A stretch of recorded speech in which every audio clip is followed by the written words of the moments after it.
Savol shunday bo'lyaptiki, janob Kanavar, bugungi o'yinda qanday tafsilotlaringizni aytsangiz, biz bilan o'rtoqlashsangiz, nima siz biza 3-1 ga nima sababdan yutqizlang? Endi 30 yillik tajribadan kelib chiqadi deb aytadigan bo'lsam, O'zbekiston terma jamoasining to'g'risini aytsam, bunaqangi tarzda mag'lubiyatga uchraydi deb o'ylamagan edim. O'yin oldidan ham men aytgan edim yigitlarga qo'shish kerak, faqat gaz bosishimiz kerak, har jabhada ustun bo'lishimiz kerak deb ta'kidlaganlar, lekin yigitlar menga quloq solmadi.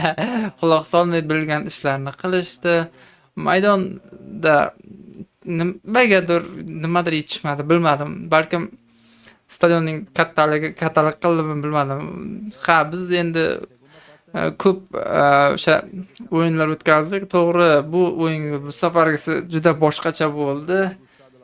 To'g'risini aytsam, Sayfiyevni birinchi taymda tushirishim kerak edi. Bu mening albatta xatom bo'ldi. Sayfiyev juda ham yaxshi o'yinchi, juda tezkor. Uni meni oldingi murabbiylar ham yaxshi ko'rgan ekan. Bugungi o'yin yoqdi. Keyingi savol. Keyingi savol shunday bo'lyaptiki, taktik jihatdan qanday shu taktikangiz to'g'rimi? 3-4-3 taktikasi deb savol beryapti. Hozir savol beryapti, eshitilmay qoldi deyapti. Endi qaytadan savol bersangiz deyapti. Kolumbiya bugun kuchli o'ynadi. Nimaga 3-4-3 taktikasini tanladingiz deyapti.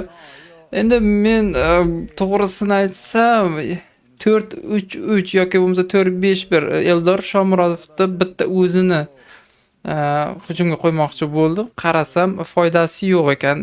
Baribir ham 3-4-3 ga qolib ketar ekan. Eski hammom, eski tos kabi biz ham bilmadim aralashib kelmadi. Qo'l urgim kelmadi, to'g'risi eskida qolsin dedim. Bironta yangilik kiritishib qolishi mumkin ikkinchi turda. Endi Kongo ham kecha o'yinni ko'rib, Portugal juda kuchli jamoa ekan, ayniqsa Kongo anoylardan emas ekan. Menimcha fizik tomonlama bizdan ustunroq ko'rinyapti. To'g'risini aytsam, fizik tomonlama O'zbekiston ancha yaxshi shakllangan edi. Bugungi o'yinda men o'zimizni yigitlarni ko'rib taniy olmay qoldim. Bilmadim. Balkim men murabbiylikda ketishim kerakmi bunday yildan keyin. Bilmasam. Ko'ramiz, vaqt ko'rsatadi. Mayli, nima bo'lsa bo'lar, ko'ramiz. Yana bir savol bo'lyapti. Nimaga Behruz Karimovni oldingi o'yinlarda tushirmagansiz deb savol beryapti. Shunday deb savol beryapti hozir Kanavaroga. Hozir qani eshitamiz. Yaxshi eshitilmayapti. Mikrofonni ko'taring deyapti. Shunday savol. Endi Behruz Karimov juda yosh bola edi. Bugungi o'yinda to'g'risi u tushirishga niyatim ham yo'q edi. O'yinga 5 minut qolganda, daqiqa qolganda shu maslahatlashib kelishib oldik va birdaniga o'sha tezda Behruz Karimovni tushirishga ulgurib oldik har holda deb aytayapti. Yana bitta savol beryapti. Behruz Karimovni zarbasini ko'rdingizmi deyapti.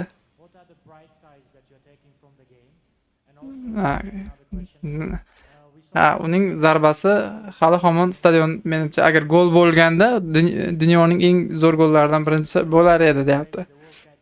Tushunaman deyapti Kanavaro. Tushunaman sizning gapingizni. Haqiqatan ham bugun juda chiroyli o'yin zarba berdi. To'g'risi aytsam, men o'zim ham hayron qoldim. Bunday zarbani faoliyatim davomida bermagan edim.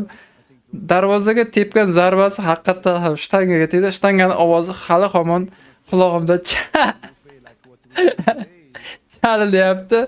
To'g'risi hali hamon menimcha bir 2 kunlar yodimda qolib ketsa kerak. Agar gol bo'lganda menimcha birinchi o'rin 3-chi golni o'tkazmagan bo'lar edik menimcha.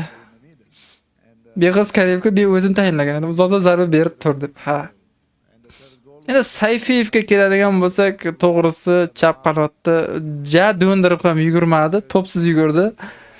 Lekin Sayfiyev charchamaydi, u Terminator juda ham yaxshi o'ynaydi. Yana bir savol bo'lyapti. Xo'p, Humaychar haqida nima deysiz? Husanov, Ashurmatov haqida nima ayta olasiz deyapti. Abdulla Abdullayevchi deb savol beryapti. Nimaga qo'pol xatoliklarga yo'l qo'ydi deb savol beryapti hozir Fabio Cannavaroga. Men endi o'zim faoliyat davomida himoyachi bo'lganman. Bunday holatlar juda ko'p bo'ladi. Ayniqsa Ashurmatovda bunday xatolikka yo'l qo'yadi deb o'ylamagandim to'g'risi. Men uni asosiy tarkibda tushirib xato qilgan ekanman. Balki keyingi turda Ashurmatovda tushirmasman. Abdulla Abdullayev endi bilmadim. Husanov endi o'zidan qandaydir nima yasab olgan, yulduz yasab olgan, bilmasam. Husanov ham juda ham bugun o'zini ekranda ko'rsatish qildimi, hattoki o'zini ko'rsataman deb qosh chiqarib qo'yib, kamera olayotgan translyatsiya rejissyorini ham urib ketdi. Hattoki buni hakam ham qoralab sariq kartochka cho'ntagidan chiqardi. To'g'risini aytsam, men ham hayron qoldim. Operator hozir menimcha og'ir ahvolda kasalxonada bo'lsa kerak. Men unga aytdim Husanovga, o'zingni bosib ol, sal bo'lsa ham bosib ol, tomoningni qo'llab ol, shoshilma, himoyani ushla. Biz o'zimiz hujumga o'tamiz. Hujumchilarga o'zim vazifalar beraman. Sen hujumga nima bor? Sen darvozabonni oldida tur deb aytdim. Lekin aytganlarimni qilmadi, bilmasam. Rahmat kommentariy uchun nima deyapti? Yana bitta savol bo'lyapti. Behruz Karimov kimning o'rniga asosiy tarkibda tushdi deyapti. Yana Behruz Karimov haqida savol berilyapti. Ha, bu savolingiz yana bir marta qaytaryapsiz. Juda ezma savolchi ekansiz. Behruz Karimovni endi o'ng qanotda Alijonov bolnitsadan chiqmay qoldi. To'g'risi, u O'zbekistondan kelgandan beri oyog'ida nimadir bor, kasalligi bor ekan, juda ham yiqilib yotib olgan, bolnitsada chiqa olmay, hattoki trenirovkalarda ham yaxshi qatnasha olmadi. O'shaning uchun majbur bo'ldik Behruz Karimovni tushirishga. Yana bir savol bo'lyapti. Xo'p, siz nima deb o'ylaysiz? Ikkinchi turda qanday o'yin kutyapti jamoa? Ha, ajoyib o'yinlar kutamiz. Nasib ikkinchi turda yutamiz deyapti. Bruno Alves, Bruno Fernandes va Ronaldoni qanday to'xtatsa bo'ladi deyapti. Bilasizmi, Portugaliya jamoasi juda kuchli jamoalardan biri. Lekin biz ikkinchi turda bundan da kuchli jamoaga qarshi o'ynashimizni bilamiz va bunga qarshi yaxshi tayyorgarlik ko'ramiz. Bruno Alvesga keladigan bo'lsak, Bruno Alvesni to'xtatish oson. Menimcha Otabek Shukurov lallaymay o'ynasa to'xtata oladi o'rtadan. Endi Ronaldoga keladigan bo'lsak, o'zi keksayib qolgan Ronaldoni to'xtatish juda oson. Husanov bir tepib, yiqitib to'pni olib qo'yishi oson. Albatta sariq kartochkasi bor, qiyin bo'ladi albatta unga. Keyingisida. Yana bir savol bo'lyapti. Siz deyapti O'zbekistonni qanday o'sha olib keldingiz va qanday qabul qilib oldingiz? Sizda biz O'zbekistonda ancha yillardan beri bir murabbiylik qilasiz deb o'ylardim. Yo'q, yaqinda murabbiy bo'ldim. Mendan oldin Katanets ishlagan ekan, Kapadze ishlagan ekan. Juda ham yaxshi ishlagan deb o'ylamayman, to'g'risi. Men olganimdan keyin O'zbekiston juda ham yaxshi o'yinlarni boshlashdi. Mana mundialgacha o'zim olib chiqib keldim. Qur'a tashlashda ham o'zim edim. O'rtoqlik uchrashuvida ham o'zim mana bosh-qosh bo'lib kelyapman bir boshdan. Ha, shunday. Menimcha yaxshi hozir O'zbekiston terma jamoasi holati. Menimcha uzoq yillar O'zbekiston termasida qolaman va O'zbekiston bilan ancha yillarda birga bo'laman. Guruhdan chiqsangiz nima qilasiz deyapti. Ha, guruhdan chiqsammi deyapti Cannavaro. Ha, guruhdan chiqsangiz nimalar qilishingiz mumkin?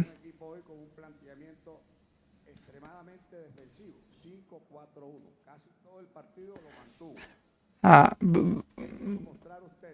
yana bir qo'shimcha savol beryapti. Hozir Eldor Shomurodov haqida beryapti. Eldor Shomurodovni to'p klublarga o'ta oladi deb o'ylaysizmi? Yo Fayzullayev ikkalasini deb aytyapti. Ya endi birinchi savolingizga keladigan bo'lsak, agar guruhdan mabodo chiqib qoladigan bo'lsak, butun O'zbekiston xalqiga osh beraman. Keyingi navbatda Italiyaning o'zimda mahallam bor, o'zim mahallamga ham osh beraman. Albatta, bu tasodif bo'lmaydi, juda kuchlimiz. Hozir biz o'zimizni yaxshi his qilyapmiz. Endi ikkinchi savolingizga keladigan bo'lsak, Fayzullayev bilan Eldor Shomurodov. Endi to'g'risini aytsam, Eldor Shomurodov endi Turkiyadan chiqmasa kerak. Turkiyada qoladi menimcha. Fayzullayevga keladigan bo'lsak, Fayzullayev menimcha top klublarga o'tadi. Real Madrid yoki bo'lsa Barselona jamoasiga o'tsa kerak. Ha, shunday. Ha, shunday.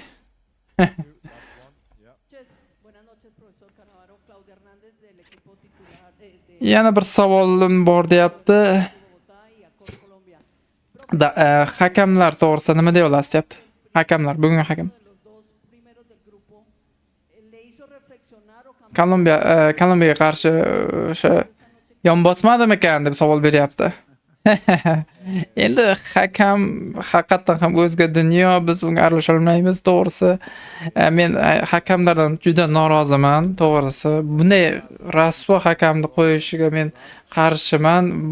Ikkinchi turda o'ylaymanki, bunday hakam qo'ymasin. Hakam bugun bizga juda qattiq zarbalar berdi har tomonlama. Bizni yiqitgan raqiblarni umuman chalib to'xtatmadi ham, jarima zarbalar bermadi. Qo'liga tegdi, penalti ham bermadi bizga. Nimagadir tushunmadim hakamni, to'g'risi hakamdan noroziman. Bu hakamni boshqa ko'rishni istamaymiz.